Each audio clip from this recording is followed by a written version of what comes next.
इसका आंसर क्या होगा, यहाँ देखो।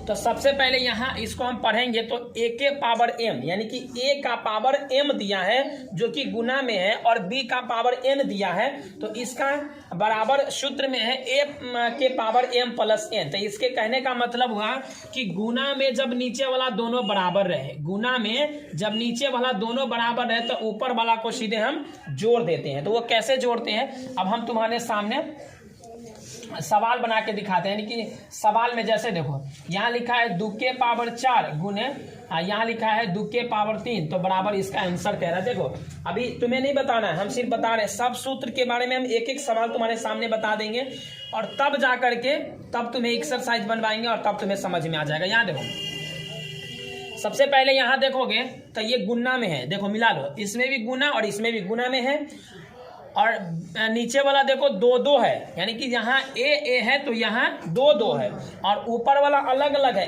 m और n अलग अलग है, तो यहाँ 4 और 3 है। तो इसमें तुम्हें कुछ नहीं करना है, जो नीचे वाला है ये दोनों वही रह जाएगा, यानी कि यहाँ 2 आ जाएगा, और इस दोनों को जोड़ देंगे तो 4 3 और 4 कितना हो जाएगा, 7। ये आंसर हो गया। देखो तो सबसे पहले तुम्हें सूत्र पर ध्यान रखना पड़ेगा। ये सूत्र तुम्हें ध्यान है, देखो बहुत सारे सवाल में ऐसे दे देता है तो तुम लोग परेशान हो जाते हैं। जैसे देखो -12 के पावर दे दिया 8 गुने -12 के पावर दे दिया 4। अब यहाँ देखो, इस सवाल को जब ये तुम देखते हो तो यहाँ देखते हो कि सर जी -12 दिया है, तो तुम क्या कहते हो, हमारा से ही ना बनेगा, ये सर छोड़ दे, सर जी से पूछ पे नहीं, मतलब सर जी को ही परेशान करना, हम खुद परेशान नहीं होंगे।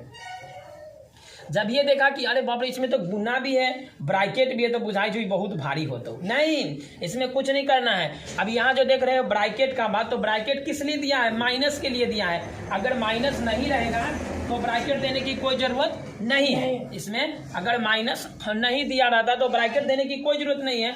अगर प्लस में रहता तो सीधे रहता 12 गुने 12। अब यहाँ देखो, इसमें भी देखोगे तो ये दोनों नीचे वाला जितना है वो सब के सब बराबर है, यानी कि दोनों बराबर है और गुना में है। तो अब तुम्हें कुछ नहीं करना है, इस दोनों में से ये वो लिख देना है, यानी कि यहाँ हो जाएगा -12, और इस दोनों को जोड़ दोगे तो 8 4 हो जाएगा 12, और यही तुम्हारा आंसर हो जाएगा, और इसका ये आंसर हो जाएगा। हो गया, इसमें समझने में कोई दिक्कत है? जो तुम हम दिए थे, अब पहला सवाल जो किताब में दिया था, मान लेते हैं कि तीसरा नंबर में ऐसा सवाल था जो तुम एग्जाम्पल में से बनाए थे। यहाँ देखो, अब लिखा हुआ है b के पावर 9 गुने दिया है b के पावर 2, अब बराबर दे दिया है b के पावर, ऐसा बॉक्स। जो तुम पहला सवाल जो कल बना के लाया था, स्वयं करके देखिए से पहले, तो उसमें क्या लिखा था, b गुने b और ऊपर 9 2।